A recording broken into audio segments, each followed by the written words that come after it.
ये क्या?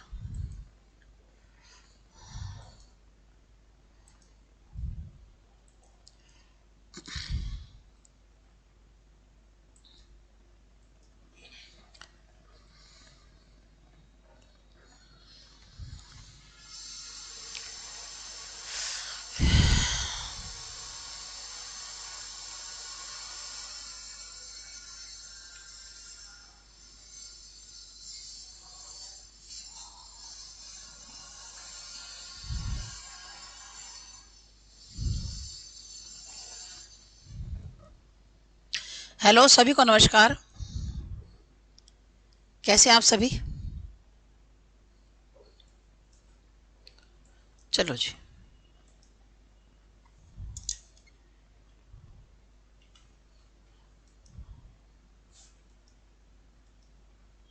हाँ जी, हम लोग बात कर रहे थे जी किसके बारे में?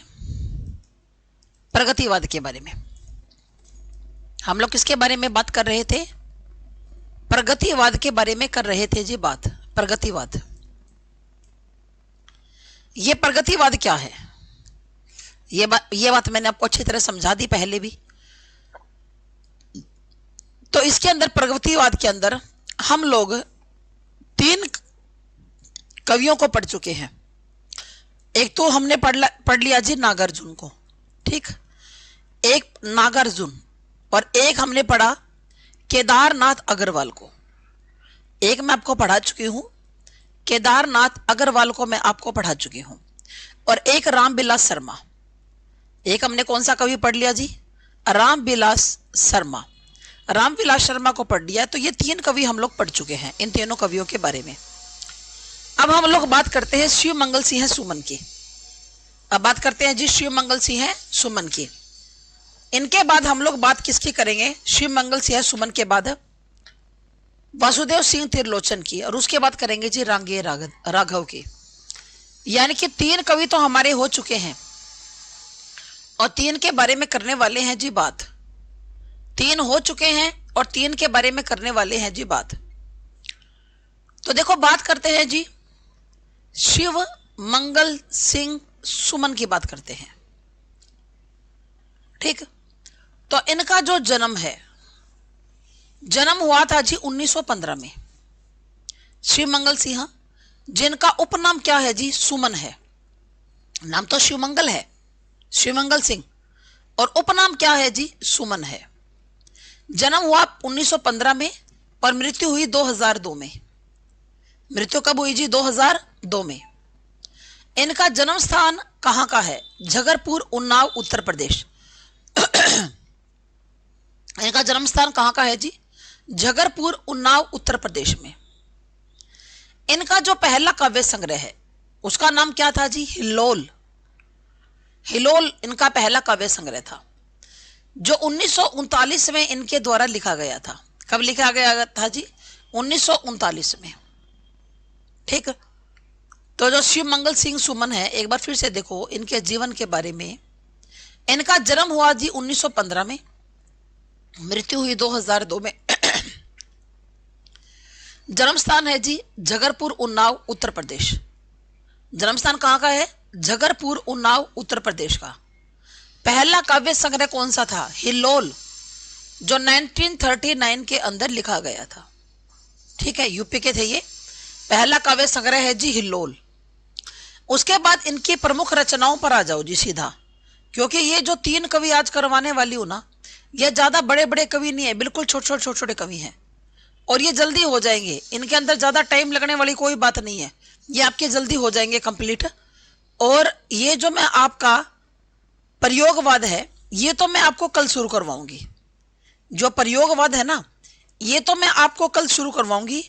और प्रयोगवाद में कोई ज्यादा समय नहीं लगेगा, तार सप्तक के बारे में बताना है बस, और ये प्रयोगवाद आपका हो गया। उसके बाद सीधा नई कविता पर आ जाएंगे। तो प्रयोगवाद में तो एक लेक्चर भी बड़ी मुश्किल से लगेगा। उसके बाद सीधा आ जाएगी जी नई कविता पर। सच्चिदानंद हीरानंद वात्स्याय आगे के बारे में बात करेंगे। गजानन माधव मुक्तिबोध के बारे में हम लोग बात करेंगे। तो आगे के बारे में लंबी बात है, मुक्तिबोध के बारे में भी लंबी बात है जी।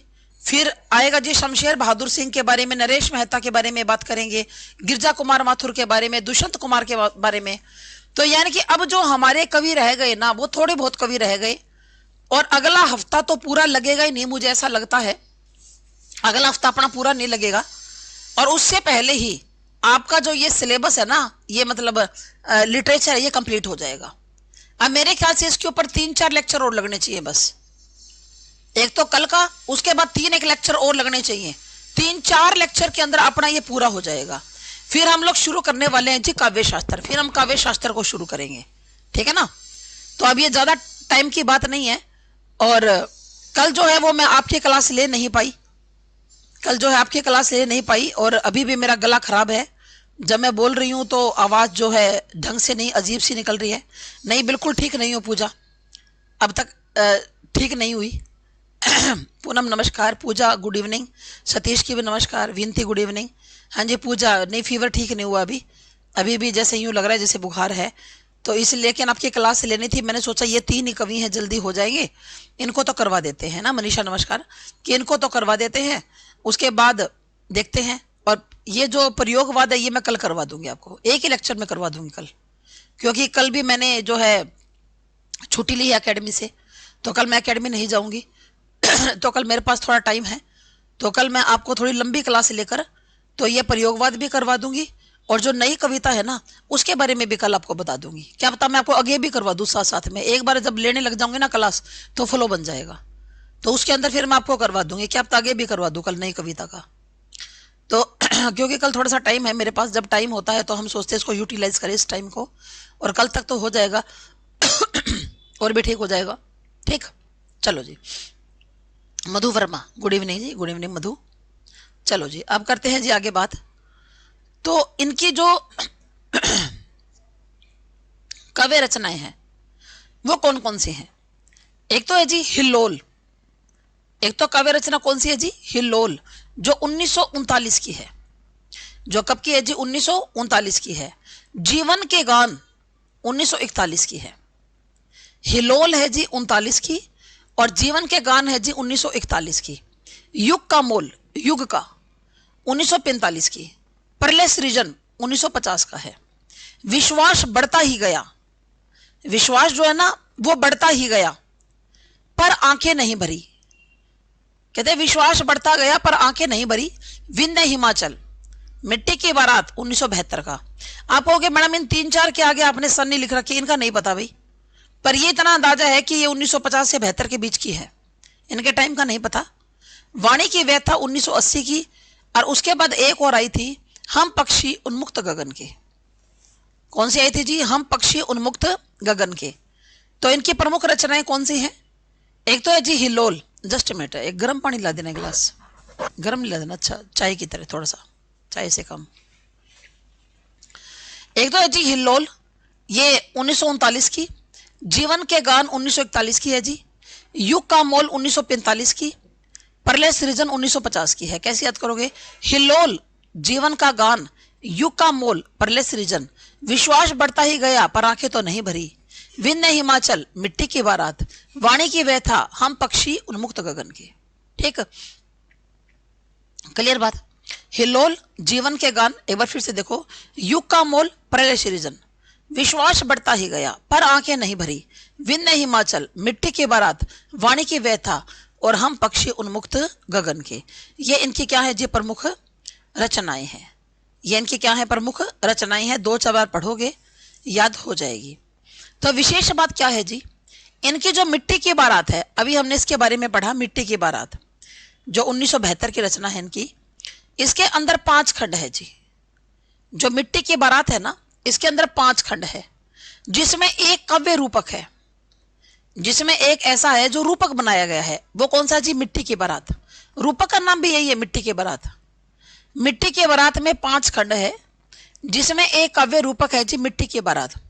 इसी के नाम पर इस संग्रह का नामकरण किया गया। ठीक है ना, समझ में आ गया ना? जो काव्य रूपक है ना, मिट्टी की बारात, इसी के नाम पर इस संग्रह का नामकरण किया गया है। इसे संसार का दूसरा बड़ा शोक गीत भी कहा जाता है। पहला शोक गीत कौन सा है जी? निराला का स्रोत समृति। संसार का पहला बड़ा शोक गीत कौन सा है? निराला की स्रोत समृति।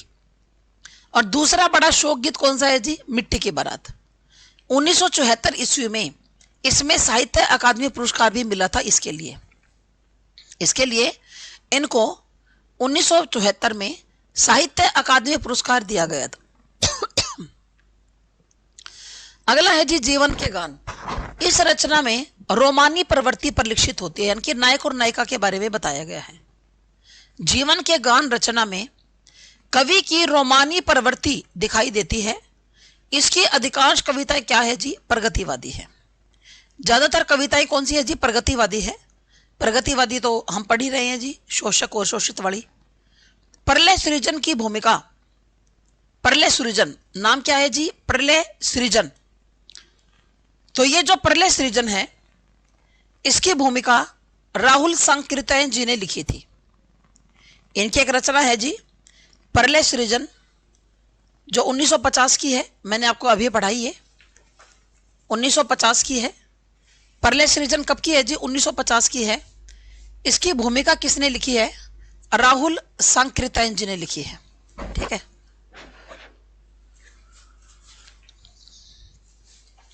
इसकी भूमिका किसने लिखी है जी? राहुल संकीर्तन जी ने लिखी थी।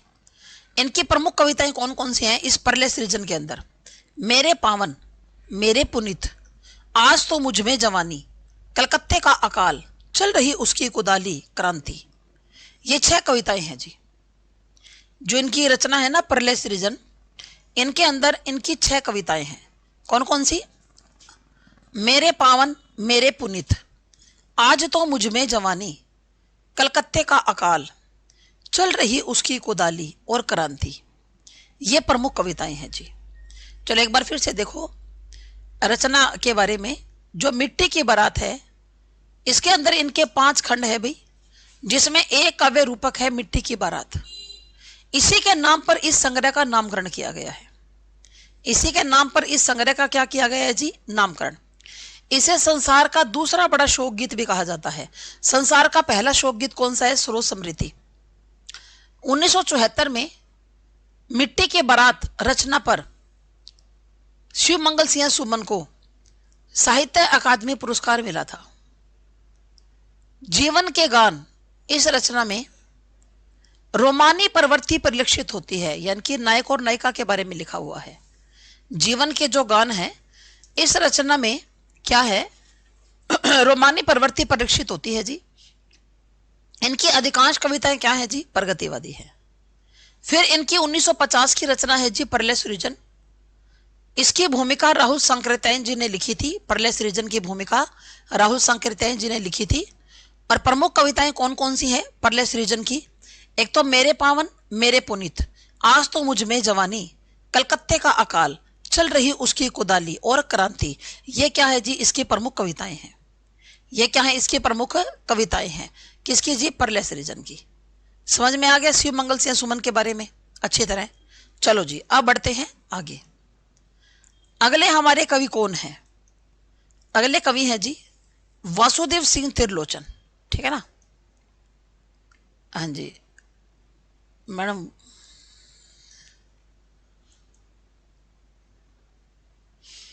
मधु Verma good evening. Munish madam 54% है असिस्टेंट प्रोफेसर बीसी की। हाँ बिल्कुल है, आज असिस्टेंट प्रोफेसर निकली है ना। Amandeep good evening. Madhu Verma madam वो स्टार्टिंग की क्लास की PDF सेंड कर दो, कर देगी जी, कोई बात नहीं मधु। Munish, Mandeep good evening. नेहा की hello good evening.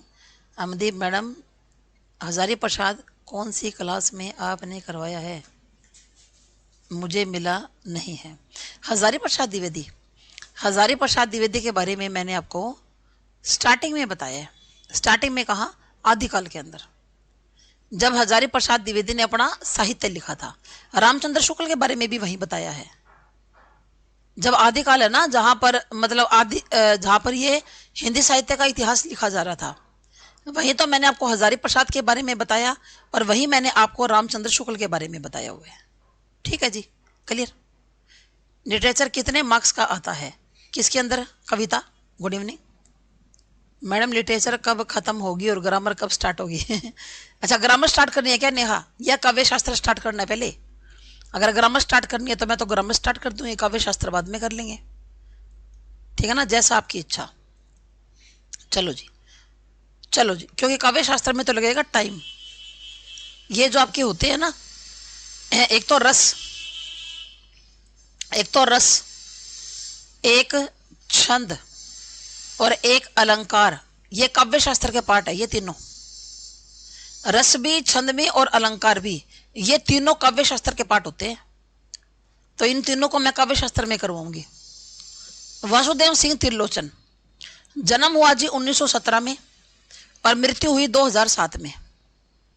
Vasudev Singh Trilochan का जन्म हुआ जी 1917 में और मृत्यु हुई जी 2007 में।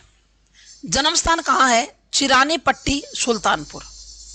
जन्म स्थान कब का है जी? चिरानी पट्टी, सुल्तानपुर। इनका नाम क्या था? वासुदेव सिंह। इनका मूल नाम क्या था जी? वासुदेव सिंह। उपनाम क्या था जी? त्रिलोचन। तो ये तो हमें दिखाई दे रहा है वासुदेव सिंह त्रिलोचन, तो मूल नाम तो वासुदेव था और उपनाम क्या था जी? त्रिलोचन। पहला काव्य संग्रह क्या है जी? धरती, 1945 का। इनका पहला काव्य संग्रह है धरती, 1945 का।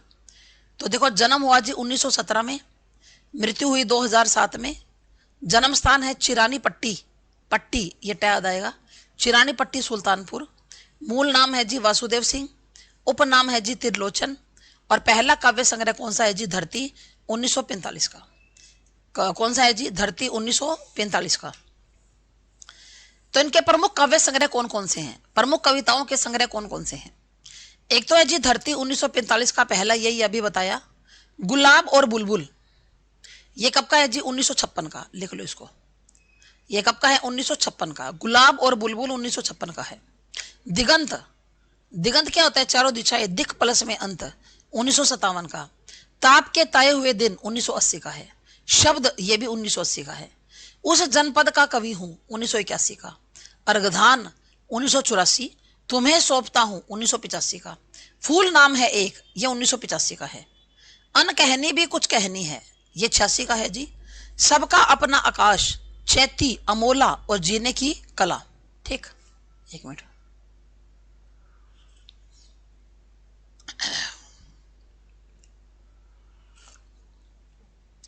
अन कहनी भी कुछ कहनी है, ठीक है।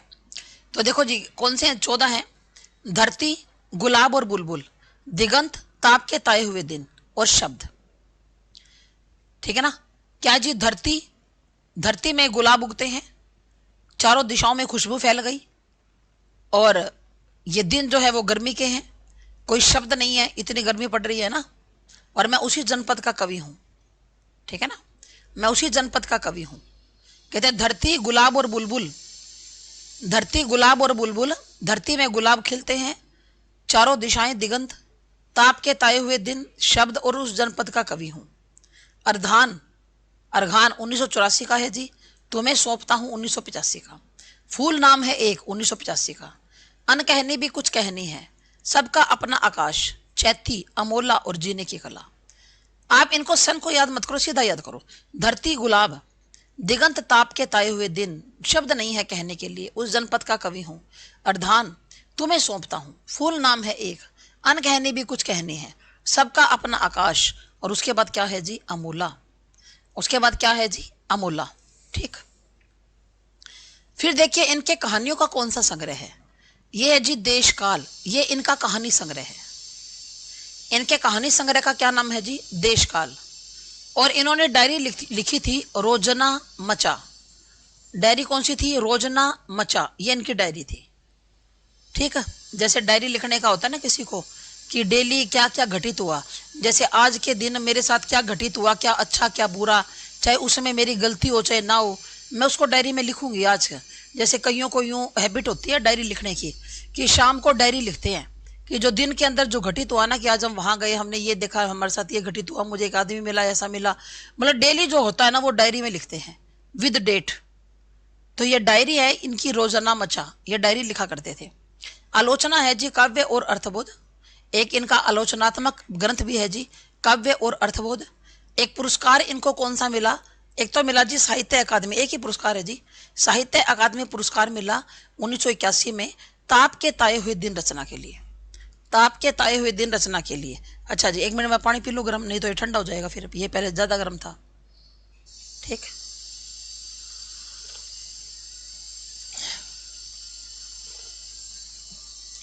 देखिए जी, कहानी संग्रह है जी देशकाल, डायरी है रोजाना मचा, आलोचना है काव्य और अर्थबोध, पुरस्कार मिला साहित्य अकादमी पुरस्कार 1981 में ताप के ताए हुए दिन रचना के लिए। ठीक है, क्लियर बात?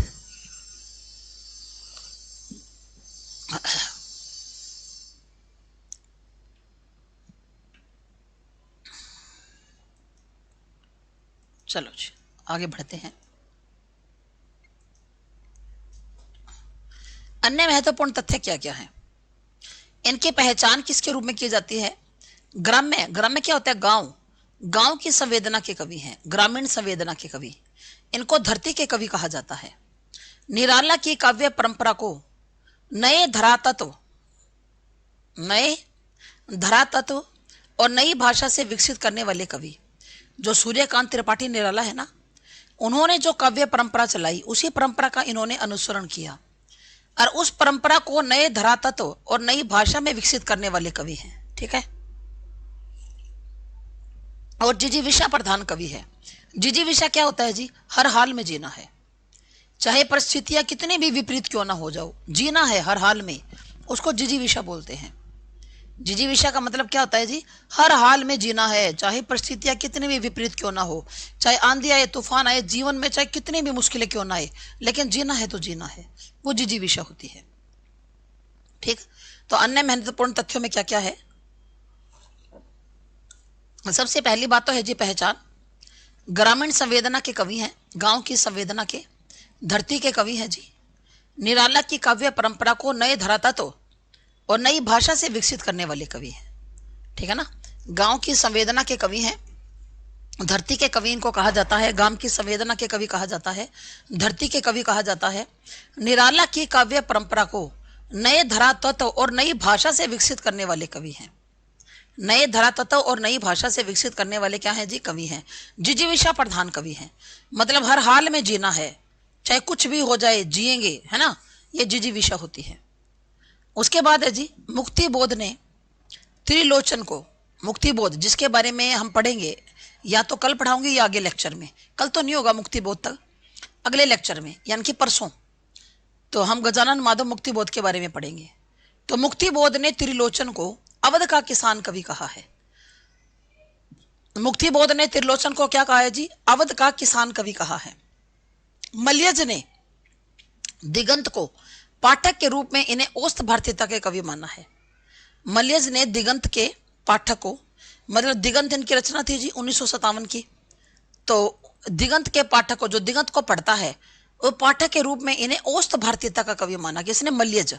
मलयज नामक एक विद्वान है जी, उसने दिगंत के पाठक के रूप में, मतलब वो दिगंत को पढ़ा करते थे, उन्होंने पढ़ा था दिगंत को, तो उन्होंने कहा था कि मैंने आपकी जो रचना दिगंत है जो 1957 ईस्वी की है उसको मैंने पढ़ा है, तो आप औस्त भारतीयता के कवि हैं, ऐसा मलयज नामक एक विद्वान का कहना है।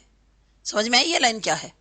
कि मलयज नामक एक विद्वान ने इनकी दिगंत रचना को पढ़ा, वे पाठक थे, तो उन्होंने इनको क्या कहा? वासुदेव सिंह त्रिलोचन को औस्त भारतीयता का कवि माना है। विशंबर मानव ने इन्हें ध्वनि ग्राहक कवि कहा है, ऐसा कवि जो ध्वनि का ग्राहक है। तुलसी और गालिब में एक जैसी आत्मीयता की खोज त्रिलोचन ने की थी। किसमें? तुलसीदास में और गालिब ने, कि तुलसीदास और गालिब में ये समानताएं हैं। गालिब कौन है जी? उर्दू के कवि हैं। तो तुलसीदास में और गालिब में इन बातों की समानता है, तो एक जैसी आत्मीयता की खोज त्रिलोचन ने की। त्रिलोचन की काव्य भाषा किसानों की भाषा है, जिसमें आयासहीनता और अनगढ़ता है। कहते कोई अनगढ़ भाषा है, कोई व्याकरण के नियमों से बंधी हुई नहीं है, अनगढ़ भाषा का इन्होंने क्या किया है जी? प्रयोग किया है।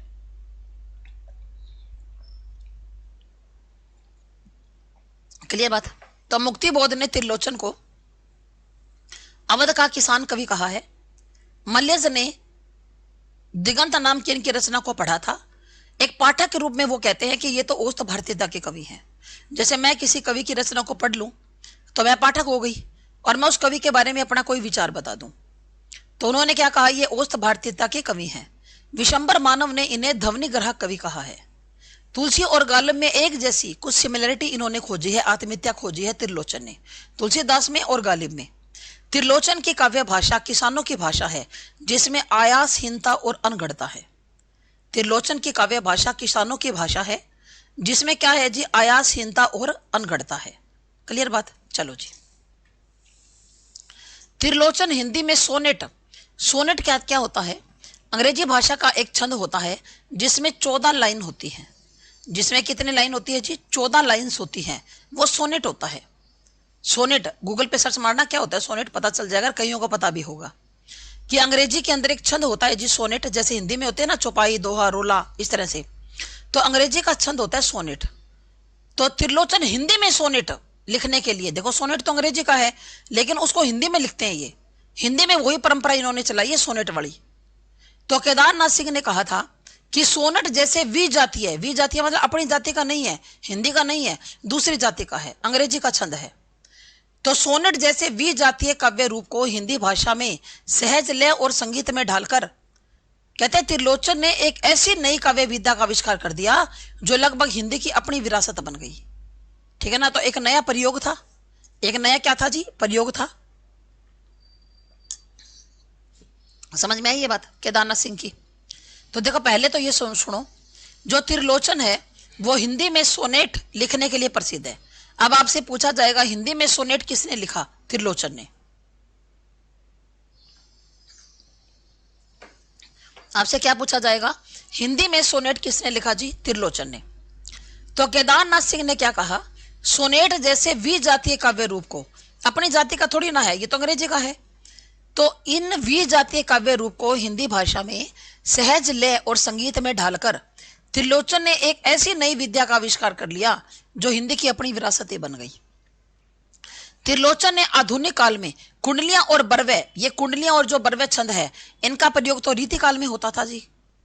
कुंडलियां छंद का नहीं बल्कि भक्ति काल में, गिरधर की कुंडलियां, वैसे ये भक्ति काल में, इसमें रीति काल में, दोनों में हुआ था जी। त्रिलोचन ने आधुनिक काल में ये रीति काल और भक्ति काल के दोनों छंद है, कुंडलियां और बरवे, इन पुराने छंदों का प्रयोग किया। जबकि नई कविता में तो कोई छंदों का प्रयोग करता ही नहीं, लेकिन इन्होंने ये पुराने छंद लिए थे। अमोला 1990 की है जी, इनकी अवधि की कृति है जिसमें 2700 बरवे संग्रहित है। अमोला इनकी कब की है जी? 1990 की है। अमोला करवाया ना पीछे, तो अवधि की काव्य कृति है, अवधि भाषा में लिखा हुआ है जिसमें 2700 बरवे संग्रहित है। ये जीवन में मंद लय के कवि है, मतलब यूं नहीं ज्यादा तू तड़ाक भड़ाक वाले, है ना, तोड़ फोड़ मरोड़ वाले कवि नहीं है, मंद लय के कवि है ना, आराम से लिखते हैं, शांत दिमाग के आदमी है जी। ठीक है। तो त्रिलोचन हिंदी में सोनेट अंग्रेजी छंद लिखने के लिए प्रसिद्ध है। केदारनाथ सिंह ने कहा कि सोनेट जैसे वी जातीय छंद को काव्य रूप देना हिंदी भाषा की सहज लय और संगीत में ढालकर त्रिलोचन ने एक ऐसी नई काव्य विद्या का आविष्कार किया जो लगभग हिंदी की अपनी विरासत बन गई। त्रिलोचन ने आधुनिक काल में कुंडलियां और बरवे जैसे पुराने छंदों का प्रयोग किया, जबकि इनका प्रयोग तो भक्ति काल और रीति काल में होता था, कुंडलियां और बरवे का, है ना। कुंडलियां का तो ज्यादातर भक्ति काल में हुआ है, गिरधर की कुंडलियां। तो इन पुराने छंदों का भी इन्होंने आधुनिक काल में प्रयोग किया। अमोला अवधि की काव्य कृति है जिसमें 2700 बरवे संग्रहित है। अमोला क्या है जी? अवधि की काव्य रचना है जिसमें 2700 बरवे लिखित हैं। ये जीवन में निहित मंद लय के क्या हैं जी? कवि हैं। मंद लय के क्या हैं? कवि हैं। उसके बाद आ गए जी रांगे राघव पर। उसके बाद आ गए रांगे राघव पर। कविता गुड इवनिंग मैडम। लिटरेचर कितने मार्क्स का आता है? किस में कितने मार्क्स का आता है? 55% चाहिए। हाँ वो तो है एकेडमिक। मैम पहले गद्दे की विद्याएं करवाएं टीजीटी हेड एस्टेट में। ठीक है स्वीटी। कविता सतीश 55% चाहिए, तो उसमें तो फिर नेट भी चाहिए होगा, है भी मनीष। यूजीसी नेट क्लियर नहीं मांगते वो लोग, असिस्टेंट प्रोफेसर की है तो यूजीसी नेट तो मांगेंगे या नहीं मांगेंगे। आगे जी रांगे राघव। आगे जी रांगे राघव जन्म हुआ जी 1923 में, ये छोटे से हैं जी, मतलब छोटा सा इनका जीवन परिचय है। और मृत्यु हुई 1962 में। जन्म कब हुआ इनका? 1923 में। और मृत्यु कब हुई जी? 1962 में। इनका मूल नाम क्या था? मूल नाम था त्र्यंबकम, ये जैन, ये त्रय आएगा, त्र्यंबकम वीर राघवाचार्य। त्र्यंबकम, त्र्यंबक, त्र्यंबक, त्र्यंबक वीर राघवाचार्य, ये त्रय आएगा। तो सीधे काव्य संग्रह पर आ जाओ, कुछ ज्यादा बात नहीं इनके बारे में, 4-5 ही बात है। अजय खंडहर, पिघलते पत्थर, मेधावी, राह के दीपक, पांचाली और रूप छाया। एक और जी, एक रिपोतार जोर है जैसे तूफानों के बीच, बाकी इतनी है बस। तो रांगे राघव का जन्म हुआ जी 1923 में, मृत्यु हुई 1962 में। इनका मूल नाम क्या है जी? त्र्यंबक वीर राघवाचार्य। प्रमुख काव्य संग्रह कौन सा है? अजय खंडहर 1944 का, पिघलते पत्थर 1946 का है जी, मेधावी 1947 का है, राह के दीपक 1948 का, पांचाली 1955 का है और रूप छाया 1956 का है। कैसे करोगे जी? अजय खंडहर, पिघलते पत्थर, मेधावी, राह के दीपक, पांचाली और रूप छाया। कैसे करोगे? अजय खंडहर, पिघलते पत्थर, मेधावी, राह के दीपक, पांचाली और रूप छाया। तो ये इनके प्रमुख काव्य संग्रह है। अजय खंडहर, अजय ने पत्थर को पिघलाया क्योंकि वो मेधावी था, तो उसको आगे दीपक दिखाई दिया। पांचाली ने रूप की छाया कर दी। ठीक है, इस प्रकार से आप थोड़ा याद कर सकते हो। उसके बाद है रिपोतार्ज है जी एक इनका। रिपोतार्ज क्या होता है? रिपोर्ट की तरह होता है, जैसे होता है ना पुलिस में थाने में रिपोर्ट लिखाई जाती है, ऐसे रिपोर्ट के रूप में होता है। जैसे अब ये हुआ, फिर ये हुआ, फिर ये हुआ, फिर ये हुआ, तो हिंदी में इसको रिपोतार्ज बोलते हैं। रिपोर्ट की तरह की विद्या है। तो रिपोतार्ज कौन सा है जी? तूफानों के बीच। कुछ महत्वपूर्ण बातें हैं इनके बारे में। अजय खंडहर, मेधावी और पांचाली, इनके आख्यानात्मक, आख्यान का मतलब क्या होता है? मतलब जैसे कहानी टाइप की काव्य है, कहानी सी कही है इसके अंदर, आख्यान कहानी होता है वैसे। अजय खंडहर में 3 शीर्षक है, झंकार, ललकार, हुंकार। इससे स्टालिनग्राद युद्ध के स्थलों का वर्णन किया गया है। स्टालिनग्राद को युद्ध था, उसके स्थलों का वर्णन किया गया है। पिघलते पत्थर और राह के दीपक इनके मुक्त काव्य है। ठीक है, बस इतनी सी छोटी सी इनके बारे में जानकारी है, कोई बहुत ज्यादा बात नहीं है। ठीक, तो प्रसिद्ध रिपोतार्ज है जी तूफानों के बीच। और इनके महत्वपूर्ण अन्य बातें क्या हैं? अजय खंडहर, मेधावी और पांचाली, इनके कहानी के रूप के काव्य हैं जी।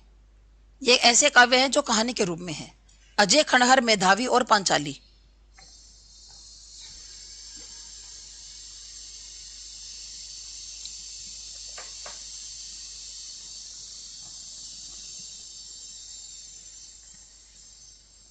अजय खंडहर में 3 शीर्षक, झंकार, ललकार, हुंकार। इससे एक युद्ध था जिस स्टालिनग्राद, उसके स्थलों का वर्णन है 3 शीर्षकों से। झंकार, ललकार, हुंकार। पिघलते पत्थर और राह के दीपक इनके मुक्त काव्य है।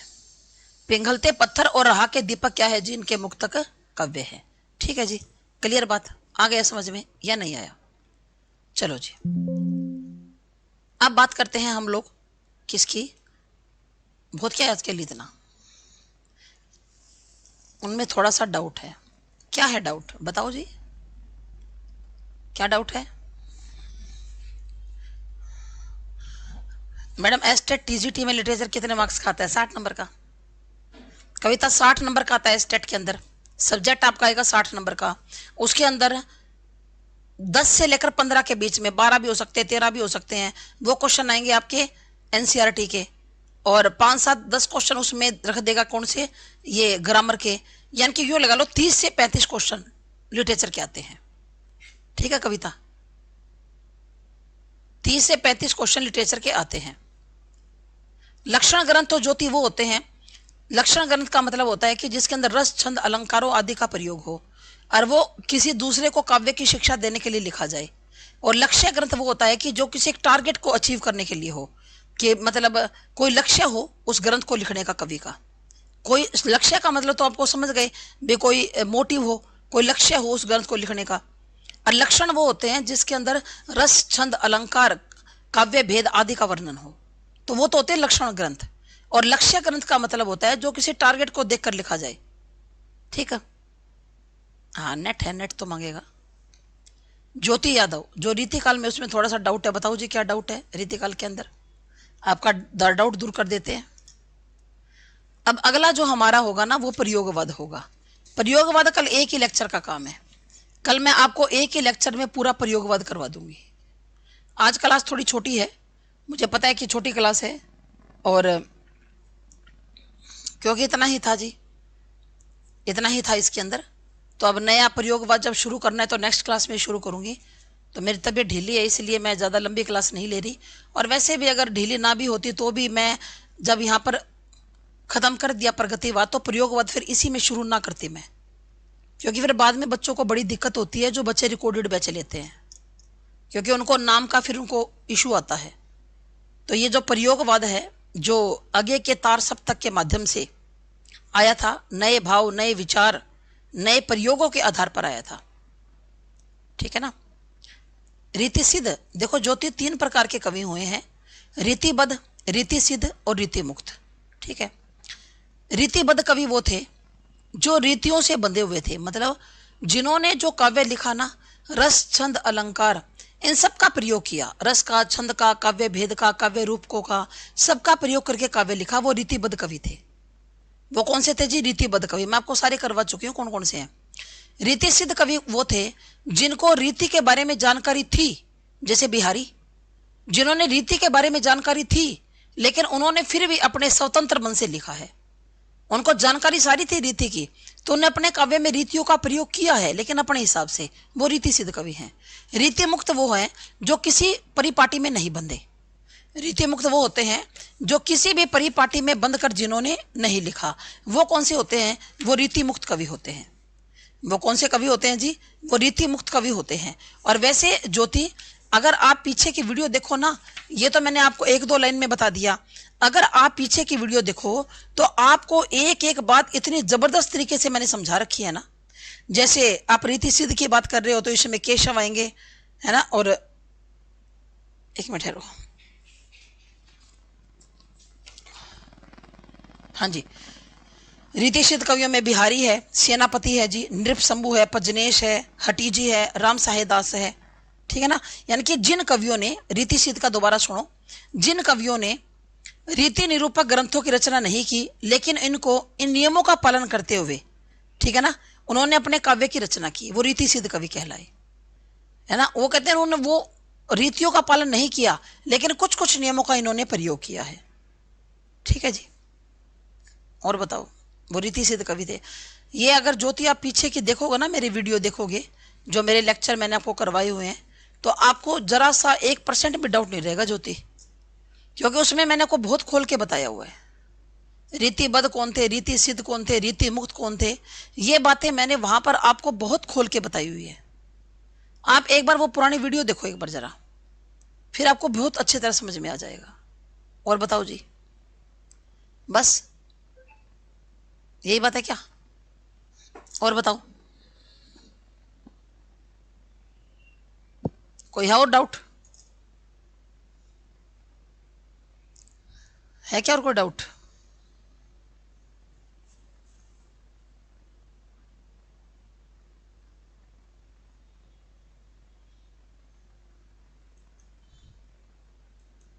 चलिए जी, फिर थैंक यू आपका।